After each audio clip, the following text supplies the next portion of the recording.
Quand vous provoquez, quand vous insultez, quand vous faites des histoires pareilles, il y a comment quoi simer donc c'est ça que vous avez dans le monde de la musique qui est imbécilité, vous ne pouvez pas quoi. Au comprend que mutu on a un niveau de par rapport à l'égène à l'art, à l'égène à mutu, mais on a il se permet de dire n'importe quoi à la télé. Moi je ne pas fini pas ça n'importe quoi. Bon, entre guillemets, dans le but que ceux qui au yebi que au tumbula batu bi au sala benjir contre batu yeba ninga kwa simi rankina yo tant yo luki problème na mutu yeba ninga kwa simi rankina oti alors c'est clair tant au tumboli mutu bien au luki rankina mutu yeba comment kwa simi tram na yo voilà c'est un peu ça comme j'allais dire comme réponse ça dit que yeba que tant yo zo banda mutu tumbula mutu izala makasi kwa simi rankina wana.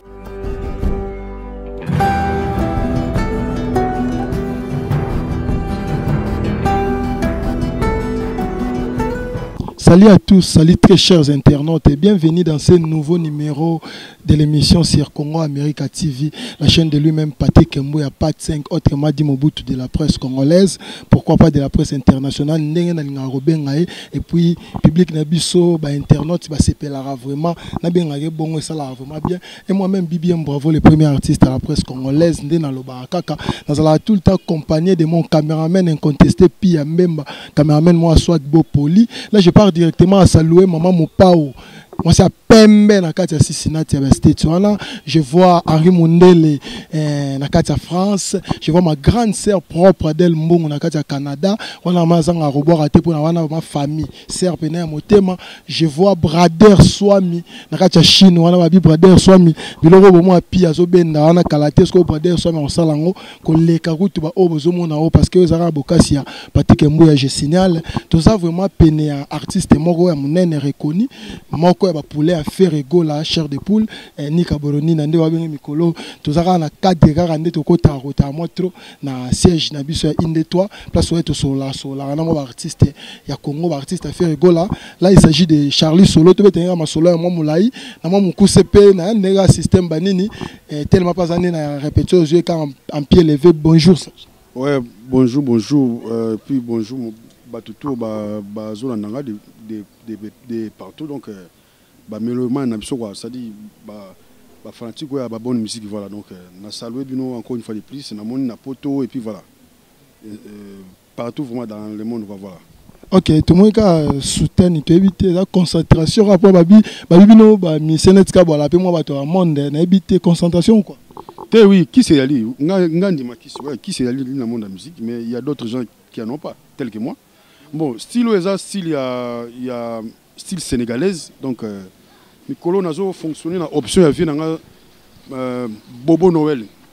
Ça dit mon vieux Bobo Noël Zanou il y a dans Sénégal donc vient de Mikolo yende donc ça dit que azo impulser petit na donc ce que vous avez boy Bobo Zanou Noël grand prêtre mon vieux donc Sali na ebi ko sika mona maveshungu donc la couleur d'origine botaba na miki c'est-à-dire donc maveshungu donc voilà donc ça dit l'indari n'était là quoi maveshungu ya wana donc réponse na ko peso ya wana mikolo yo na eli bango style ya monde sénégalaise zonga pena bien ouais zonga pena bien donc ça dit que c'est sénégalaise mais boy so koti boy oko tambola makoloté ça dit vraiment boy ça la moi bien pas na koti na car pas na leki quoi pour makolo yo va pousser bani tala ba Afrique va faire rigolo bo pe ma bien na moi bino yo sonetka ma bende koti vraiment mais oza grand mouvement neti ngai vraiment est-ce que comme moi car et cause ali comme ya cause 11 ans de service s'il vous plaît 11 ans de service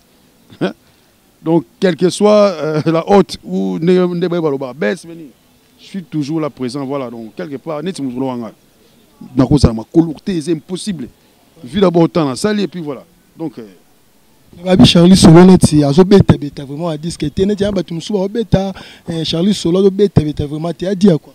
Non beta dit c'était pas pour lui. Peut-être Loba qui peut-être gérer qui a tout rondé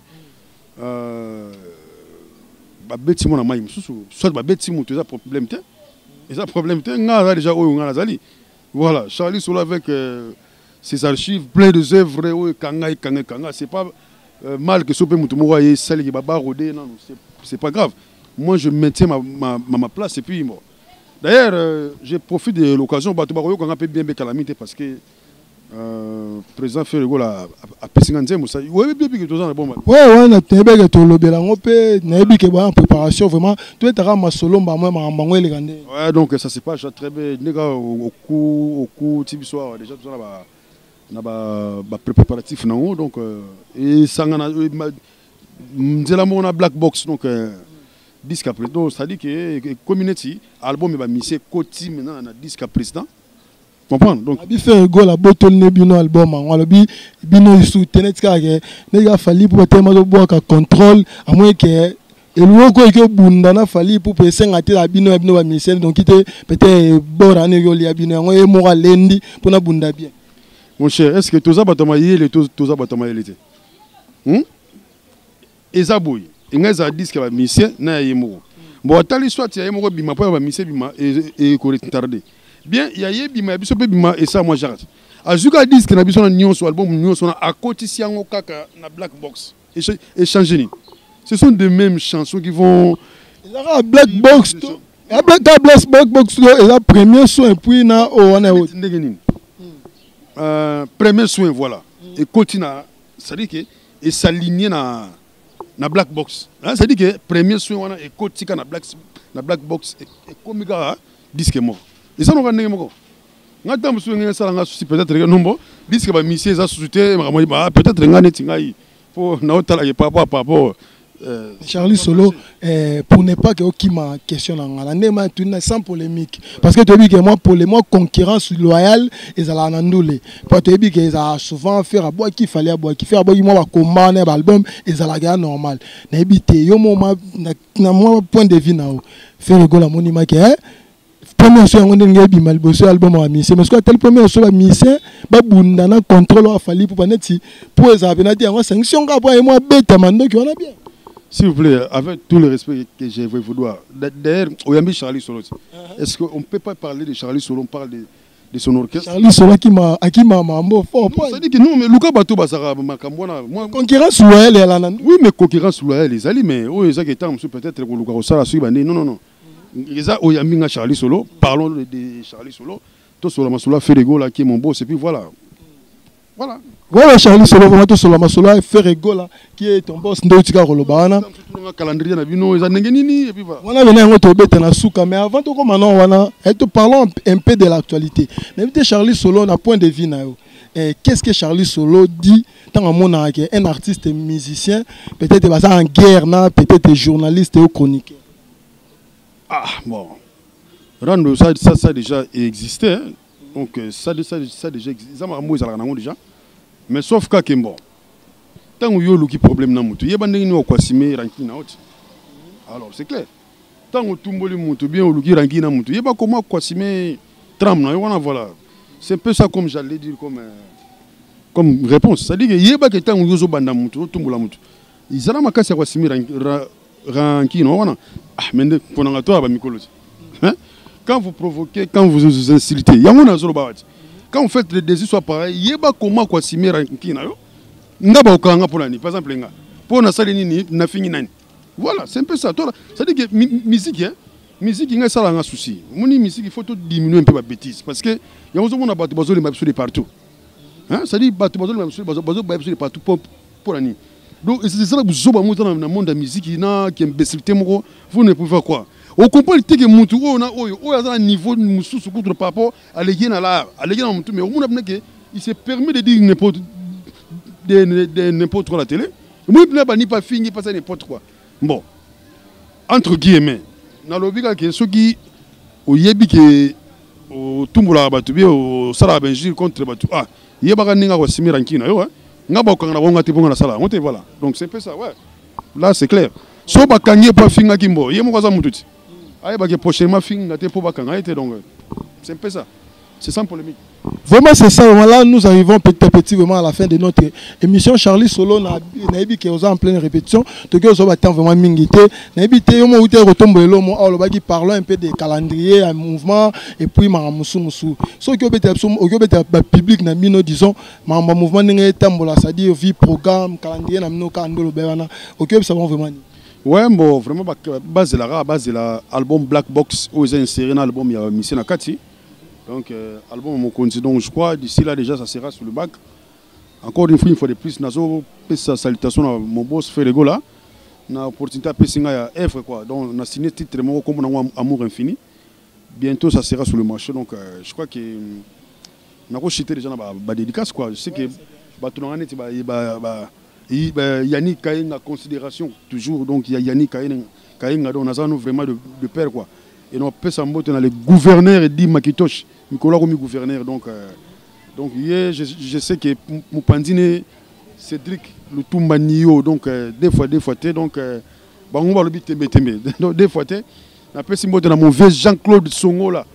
Il y a Nathalie Massessé, donc maman a bébé Orphelia Songo là. Donc Nathalie Massessé, grand prêtre mère, donc mère Baba Kakolo tout yonde. Donc, il y a un peu de mon vieux Rifin Zefou. Il y a maman Anastasie depuis la ville de Torcy. Tu as la senti dans avant. Rifin Zefou. Donc, on va à Kanakana, avec Jean-Claude Songo là, donc des fois. On a peu de Erwin Tiangana depuis les États-Unis. On a peu de maman Colette Mbunga depuis Londres. On a peu de mon vieux Pichumaka de Londres. On a peu de Béra de Prince des Amunda et Domuzamba, l'intouchable. Na PSP Mbote na sœur Nani Basile depuis London. Mon vieux Renato Mundele, donc vieux, osa vraiment osa toujours le cœur. Mon vieux Jean Cizo là, Alain Visor na Tangola, Gibson Biavanga, na wa robosa na PSP Mbote na mon vieux Bobo Zanou Noël ya ma Vechungu grand prêtre mère. Donc voilà. Ouais, merci vraiment Charlie Solo pour attendre on peut ça Tobi que ça vraiment avec sympathie en pleine répétition mais on peut se attendre on prend son interview on tu habiter so déjà beti no mot de la fin non Tokyo libéré na biso. Ouais, déjà aux jours à maquiller l'instrument on a photo bon sarani donc vraiment mode de la fin dans les ali celui quelque part ça dit n'a failli parce qu'il n'a pas mutu même la Bible les réclame que nul n'est parfait donc voilà n'a pas mutu sur place on a tout type non beaucoup. Veuillez m'excuser, puis prochainement on pourra voir dans quelle méthode ou dans quelle mesure on pourra bannir Babablo. Moi, il y a bon quoi. Donc je crois, si on a vu quelque part, vous excusez, mais dans tout ça, vous avez la calamité black box et donc voilà. Donc on a aussi un mélomane beaucoup consommé première classe et c'est ça sur le marché. Voilà donc je vous aime tous. Donc il y a un peine à voir. Donc voilà. Merci beaucoup, c'était Charlie Solo, les solistes. Fanny Maceo, Fanny Maceo, depuis l'Angola et puis mon vieux Arthur Maceo, donc voilà. Lorzo Lapero, Harmonie Lova, Flavien Ndouta, Azel Leloudiesi, voilà. Donc on a dédicace à l'équipe vraiment, donc j'espère que Bino on va parler, on va dédicace, c'est ça vraiment bien. C'était Charlie Solo, le soliste de lui-même, Nika Boroni, n'a fait Gola. Il a toilé à moi interview, moi le solo kaka, en pleine répétition, mais c'est kaka, tu bête moi le solo, na kade kaya makamunenge zalaka, ensemble avec Pia même les caméramans incontestés, de Moussale Salama comme il faut, de ça nous makamunenge sengeli. Vraiment on a essayé un peu de découvrir vérité, ça vraiment ni sur l'arrestation de Ken Piana, mais nous Charlie Solo le maestro na parne ya lobinetka ebipe na mambangote donc Tokyo arrêter micro apa na été to mekato panza sous to également découvrir so bande komsu wa ko ba ma vérité na cadre cas parce que vous avez toujours besoin d'être informé et en plus de ça la ramusala comme il faut. Une fois encore de plus je salue Patrick Mbouya Pat 5 le propriétaire de la chaîne Congo America TV. Je vois Pachuncha ça le Covodor mon vieux na kati ya France wana Henri Mundele na kati ya France wana Adel Mbongo na kati ya Canada. Maman Mopao, moi c'est Pembe dans la Sissinat, moi c'est Papa Albert, je vois Brader Swami, Brader Swami, Angwana, HK Jogo Lumière d'Afrique, Balobi Mikolo, Pinzoli l'artiste, en Angleterre, faut d'abord copier ça là, moi bien, Rolls Nian c'est l'artiste et les sous donc. Ensemble avec Pia, même les caméramans incontestés, Onel Pambovenga, Lionel Messi des caméramans, et moi-même Bibiem Bravo, les premier artiste à la presse congolaise. Nous vous disons bye et au prochain numéro. Ciao.